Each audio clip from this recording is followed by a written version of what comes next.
সুরাইয়া বর্ষা আপনি লিখেছেন, ডিপ্রেশন দূর করা যায় এমন কোন আমল আছে?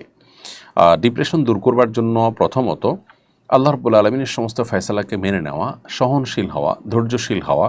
এটা দুনিয়া, এটা জান্নাত নয়, এখানে সব কিছু মন মতো হবে না, অনেক কিছুই মনের খেলাফ হবে, এবং সেই ক্ষেত্রে আমি মেনে নিতে পারলে, ঢোক গিলতে পারলে, সবর করতে পারলে আল্লাহর কাছে বিপুল পরিমাণ বিনিময় পাবো, দুনিয়াতেই এর সুফল আমরা পেতে পারি।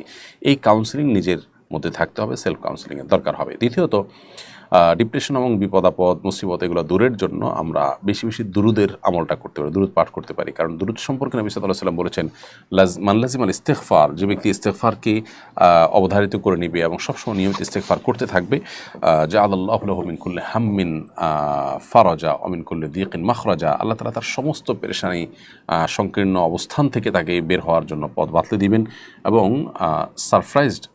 সারপ্রাইজড হওয়ার মতো রিজিক আল্লাহ তাআলা তাকে দান করবেন, এবং সারপ্রাইজড হওয়ার মতো আপনার উপার্জনের উপায় যেমন দান করবেন, ঠিক একইভাবে তার সকল পেরেশানি দূর করে দিবেন।